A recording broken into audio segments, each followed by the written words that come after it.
नमस्कार दोस्तों, this is Anand Rupam and welcome to unknown patriots. दोस्तों, 10 नवंबर के दिल्ली ब्लास्ट के बाद से हमारी जो फोर्सेस हैं, हमारी जो इंटेलिजेंस एजेंसीज़ हैं, वो बहुत जड़ तक पहुंचने की कोशिश कर रही है। और इधर मेन स्ट्रीम मीडिया अब धीरे धीरे उसका जो बज़ है वहाँ घटता जा रहा है। अब लोगों की नज़र भी दूसरे तरफ जा रही है। और ये जो घटना है, ये जो इतना मैसिव इम्पॉर्टेंट जो इवेंट है, उससे लोगों की नज़रें हटती जा रही है। दरअसल हमारी इंटेलिजेंस एजेंसियां चाहती भी हैं कि वो बहुत साइलेंटली काम करे और इस पे कोई हाइप क्रिएट ना हो, लेकिन एक्शन जारी है। और गहराई तक जाने में ऐसी ऐसी लिंक्स निकल के आ रही है और ऐसे नए नए डेवलपमेंट होते जा रहे हैं और अलग अलग कड़ियाँ जुड़ती जा रही हैं और ऐसे अनएक्सपेक्टेड जगहों से जुड़ रही हैं कि हमें और आपको सोचने पे मजबूर कर देगी। रिसेंटली आपने सुना 1.5 करोड़ का इनामी नक्सल हिडमा मारा गया, और उसको लेके कितने हिडमा मारोगे वामपंथियों ने नाटक भी किया। लेकिन आप पूछेंगे कि हिडमा एक नक्सली था, एक आइसोलेटेड रेड कॉरिडोर जो छत्तीसगढ़ के जंगलों में, उसका आतंकी हमले से क्या। और इधर राजनाथ सिंह जी सिंध की बात करके एक सनसनी मचा देते हैं। और अभी जो सबसे ज्यादा सुर्खियों में खबर है वो है कि क्या इमरान खान जिंदा है या मर गया। लेकिन अगर पूरे पर्सपेक्टिव में देखा जाए तो अपरेंटली ये लगेगा कि ये सारी खबरें एक दूसरे से जुड़ी हुई नहीं है। लेकिन सरप्राइजिंगली अगर मैं कहूं कि इनमें एक बहुत ही बारीक लिंक है तो बहुत आश्चर्य होगा। लेकिन हमारे इंटेलिजेंस एजेंसीज इतनी बारीक काम कर रही है कि हिडमा के मारे जाने और इमरान खान के जीवित या मृत का र्यूमर, आडीला जेल और दिल्ली ब्लास्ट में जो जावेद सिद्दीकी था और उसका भाई जो घोस्ट बना फिरता था पिछले 25 सालों से, कभी उसे पकड़ा नहीं गया, और वो हवाला किंगपिन्स के साथ पूरा लंदन, दुबई, सिंगापुर और न्यूयॉर्क, ये जो 4 हवाला के सेंटर्स जो माने जाते हैं, जो दुनिया के सारे टेररिज्म के जो एक्टिविटी यही चारों रूट से होते हैं, इन रूट्स पे वो खेला करता था और उस पूरे गेम का वो मास्टर था। तो ये सारी चीज़ें एक साथ कैसे जुड़ती है, इन चीज़ों को थोड़ी बारीकी से समझने की हम कोशिश करेंगे आज के इस एपिसोड में। वैसे तो एक एपिसोड में सारी चीज़ों को समेटना बड़ा मुश्किल है, लेकिन एक एक करके स्टार्ट करते हैं। कि एक बंदा था जिसका नाम था जावेद असलम बेग। ये दोस्तों लगभग मैं 6 महीने पहले की बात बता रहा हूं कि ये बंदा कराची के सेंट्रल जेल में मौजूद था। हाई सिक्योरिटी प्रिजन में इसे रखा गया था और इसे लश्कर ए तोयबा का एक बहुत बड़ा कमांडर माना जाता था और वो पठानकोट हमले में वो बंदा इन्वॉल्व था। तो कराची सेंट्रल जेल में इस बंदे को एक बहुत ही आइसोलेटेड सेल में रखा जाता है अंडर आईएसआई सुपरविजन। लेकिन पता नहीं ऐसा क्या होता है कि उसकी अचानक एक रात खाना खाने के तुरंत बाद मृत्यु हो जाती है। अब उसे तुरंत हॉस्पिटल में ले जाया भी जाता है, लेकिन अनफॉर्चुनेटली उसकी मृत्यु हो जाती है और बाद में पता चलता है कि बड़ा ही सोफिस्टिकेटेड सा कोई पॉइजन इस्तेमाल किया गया था। अब आप कहेंगे कि ये पॉइजन, इतने सोफिस्टिकेटेड पॉइजन जेल के अंदर कैसे पहुंचा। तो यही अदृश्य वीर जो हैं, जो अननोन वॉरियर्स या अननोन गनमैन हैं, यहाँ अननोन गनमैन तो नहीं, यहाँ कोई अननोन कुक है, तो unknown cook, unknown hospital staff, अब तो अननोन ड्रोन वॉरियर भी आ गया है। मैंने एक वीडियो में बताया था कि कैसे एक बहुत ही लश्कर का एक बहुत ही खास कमांडर अपने 5वें माले पे बैठा हुआ था और एक अननोन ड्रोन जाके वहाँ हिट करता है और वो मारा जाता है। तो ऐसे अदृश्य वीर जो है वो कराची के सेंट्रल जेल में भी पहुँच जाता है। और इसका एक साथी था जिसका नाम था अनवर रसूख। ये अनवर रसूख इसी बंदे का एक सेकंड हैंड कमांड था। वो बंदा मौजूद था आडिला जेल में। ये आडिला जेल रावलपिंडी, आप ध्यान रखिए, जहां इमरान खान मौजूद है, और इमरान खान एक आडिला जेल रावलपिंडी में ही एक स्पेशल सेल में उन्हें रखा गया है। तो आज से लगभग 3 महीने पहले की बात है कि ये बंदा भी उसी स्थिति में मृत पाया जाता है। और वैसे ही पॉइजनिंग की केस कही जाती है कि कोई खाने में पॉइजन मिला दिया था, लेकिन ये आईएसआई जो दुनिया की अपने आप को जो नंबर 1 एजेंसी बोलती है वो पकड़ नहीं पाती है। खैर, तो अगर आप इसे इस सेंस में देखें, चाहे वो कराची सेंट्रल जेल हो या आडिला जेल रावलपिंडी हो, वहाँ अदृश्य वीर पहुँचे हुए हैं। अननोन गनमैन, अननोन कुक, चाहे अननोन हुएवर, वो पहुँचा हुआ है। अगर वो आडिला जेल में पहुँच के जो भारत का दुश्मन है उसे ख़त्म कर सकता है, तो इमरान खान के साथ आडिला जेल में क्या हुआ होगा, ये खबर अजीत डोभाल को,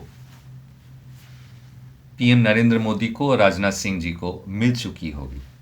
तो हमें राजनाथ सिंह जी ने सिंध पे जो बात बोली जिससे सनसनी मच गई, इसे इन घटनाओं के साथ जोड़ के देखनी ज़रूरी है कि कहीं ऐसा तो नहीं कि हमारे इंटेलिजेंस के पास इमरान खान से जुड़ा जो मोस्ट सेंसिटिव इंफॉर्मेशन है वो मृत है या जीवित है या जो भी कंडीशन में है वो उसे पता है, और ऐसा हो सकता है कि इमरान खान को मार दिया गया हो।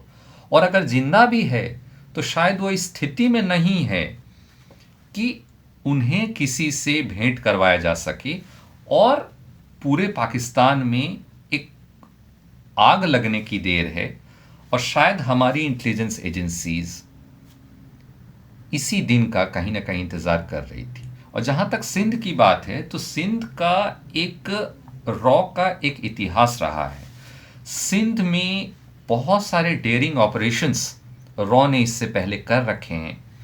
सिंध में एक जो उनका अपना इंडिपेंडेंस का जो मूवमेंट है, वो बलोचिक की तरह उनको भी हवा देने में, शेप देने में, संगठित करने में और डीप एसेट्स बनाने में रॉ ने बहुत मेहनत की है। और बस एक चिंगारी की देर है, जो एक बारूद पे जो पूरा सिंध बैठा हुआ है, पूरा कराची बैठा हुआ है।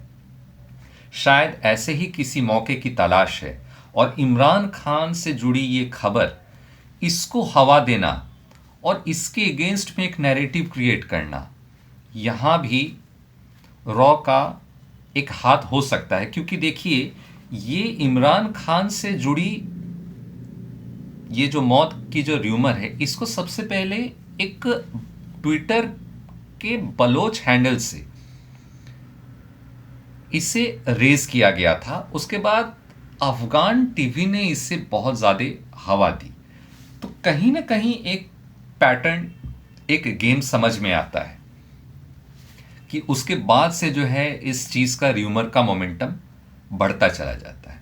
अब आते हैं अडीला वाले केस में। अडीला में जो पठानकोट का जो मास्टरमाइंड मारा गया था, उस मास्टरमाइंड का, पठानकोट का जो वो गुनहगार था, वो उसका अगर आप हिस्ट्री देखते हैं तो वो बंदा फेक करेंसी के साथ भी जुड़ा हुआ था।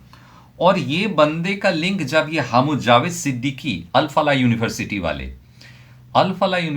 वाले जावेद सिद्दीकी का भाई हामुद, जो पिछले 25 साल से जो ये पूरे अल फला यूनिवर्सिटी और यहाँ के जो दिल्ली ब्लास्ट का जो पूरे चीज़ को फिनेंसिंग कर रहा था, तो ये बंदा जो मारा जाता है, इस बंदे का लिंक हामुद के साथ पाया जाता है। और जब ये लिंक हामुद के साथ पाया जाता है, तो ये हामुद का एक पर्टिकुलर कनेक्शन एक नावेद नाम के एक मिडलमैन, एक हवाला मिडलमैन से पाया जाता है। और सरप्राइजिंगली ये बहुत इंटरेस्टिंग फैक्ट है कि ये जो खूंखार नक्सली था हिडमा, ये हिडमा का जो फिनेंशियल ट्रैक किया गया और इलेक्ट्रॉनिक ट्रैक किया गया, तो ये कम्युनिकेशंस के लिए सैटेलाइट फ़ोन्स का यूज़ किया करता था।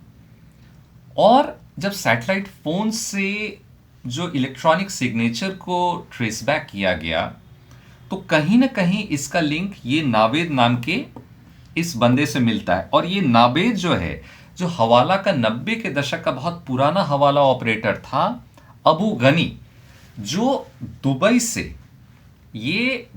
से जो पूरा खेल चलता है, जितने भी टेररिस्ट ऑर्गेनाइजेशन है और आईएसआई का एक बहुत बड़ा जो रोल है, और ऐसे ही ऑर्गेनाइजेशंस आईएसआई के थ्रू पूरा हवाला का पैसा सीआईए के मदद से जो पूरा मनी लॉन्ड्रिंग की जाती है, डार्क वेब पे जो है क्रिप्टो के थ्रू जो टेरर फिनेंसिंग की जाती है, तो इसका पूरा गढ़ जो है वो दुबई में है। और नावेद और उसके बाद अबू गनी, इसका लिंक पाया जाता है हिडमा के फिनेंसिंग के साथ। और इसका लिंक पाया जाता है नेपाल में। दोस्तों, आज से 2 साल पहले नेपाल में एक फिक करेंसी ऑपरेशन किया गया था, फिक करेंसी के एक सिंडिकेट को बस्ट किया गया था, वहाँ पे भी आईएसआई का पूरा सिग्नेचर था। तो फेक करेंसी वाले चैप्टर में जब एक एसटीएफ को फॉर्म किया गया था, वो लोग हमारे जो डिफरेंट एजेंसीज हैं उनको जब कोऑर्डिनेट करते हैं, तो पूरा ये नावेद के साथ अबू गनी हामुद अल फला यूनिवर्सिटी के साथ पूरा एक लिंक ट्रैक होता है।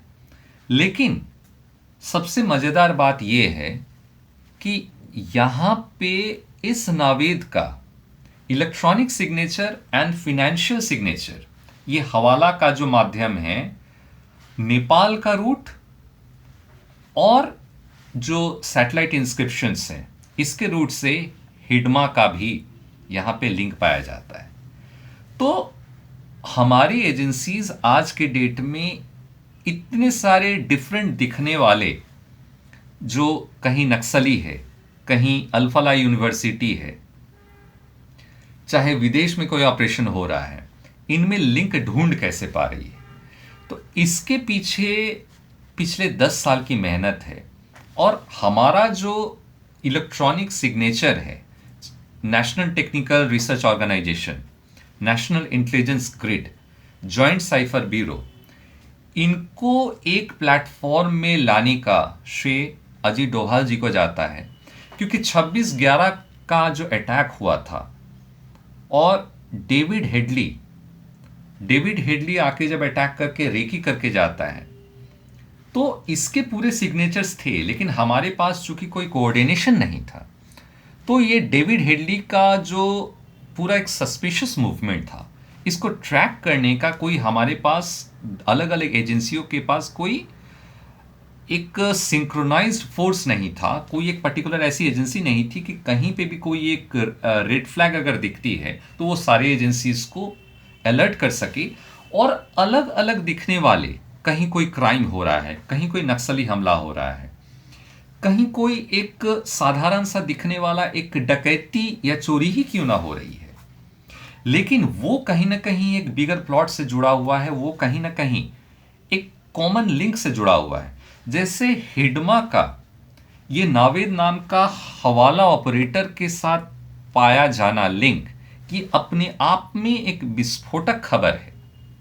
सुनने में बहुत आसान लगेगा, लेकिन ये हमारी एजेंसीज का एक बहुत बड़ा सफलता है कि हमारे देश को तोड़ने के लिए जो एक वृहद प्लान तैयार किया गया हो, चाहे वो पाकिस्तान पंजाब के थ्रू करे, खालिस्तानी मूवमेंट, देखने में वो खालिस्तानी मूवमेंट इंडिपेंडेंट लगता है, लेकिन वहां सिग्नेचर जो है वो आईएसआई का है। नक्सली मूवमेंट, रेड कॉरिडोर, देखने में एक नक्सली मूवमेंट लगता है, उसे एक आडंबर करके एक चोला पहनाया जाता है कि वो सोशल जस्टिस के लिए वो लड़ रहे हैं, लेकिन वहां पे भी सीआईए, डीप स्टेट, आईएसआई का सिग्नेचर दिख जाता है। और हमारी जो एजेंसीज हैं, जो आजकल जो इलेक्ट्रॉनिक और टेक्निकल रिसोर्सेज को बढ़ाने पे बहुत ज़्यादा जोर दे रही है, तो इसका एक बहुत बड़ा रोल है। क्योंकि अगर हमारी एजेंसीज इज़राइल की तरह, मोसाद की तरह आज अगर इतनी सफल ऑपरेशंस कर पा रही है, और डिफरेंट कोई न्यूयॉर्क में बैठा है, कोई दुबई में बैठा है, कोई नक्सली जंगल में बैठा है, इनके लिंक्स को पकड़ पा रहा है, छोटे छोटे अलग क्राइम्स को एक दूसरे से लिंक करके क्या बड़ा प्लान ये लोग करने वाले हैं, इसको अगर पकड़ पा रहा है, तो कहीं ना कहीं हमारा जो टेक्निकल डेटाबेस है, टेक्निकल एक्सपर्टीज है, इन्हें हमें दाद देना पड़ेगा। क्योंकि ये जो चीज़ें हैं ये बैकग्राउंड में रह जाती हैं, टेक्निकल एक्सपर्टीज।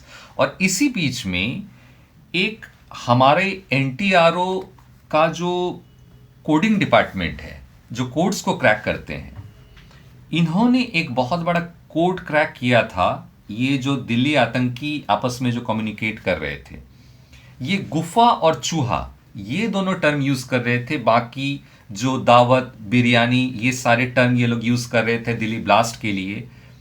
वो लोग कुछ बिरयानी यूज कर रहे थे, दावत यूज कर रहे थे, पटाखा यूज कर रहे थे। तो बहुत सारे लिंक को जोड़ा गया। और एक विस्फोटक खबर ये भी दोस्तों दे दूं कि ये लोग हमास स्टाइल एक ऑपरेशंस प्लान तो कर ही रहे थे, और हमास के स्टाइल में जो ये चूहा, गुफा, ये वाली जो कोड पकड़ी गई, ये बताता है कि ये लोग हमास स्टाइल जो आपको 7 अक्टूबर इजराइल में जो अटैक किया गया था, उसी स्टाइल में ये लोग टनल्स बनाने की भी कोशिश कर रहे थे दिल्ली में। ये अपने आप में बहुत विस्फोटक खबर है।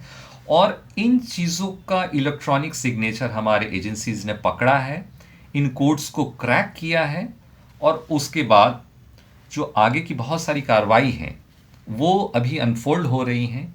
इससे जुड़ी आगे जो भी खबर होगी, हम इस पे पैनी नज़र बना के रखेंगे। तब तक मैं आनंद रूपम आपसे आज्ञा चाहता हूँ। जय हिंद, वंदे मातरम।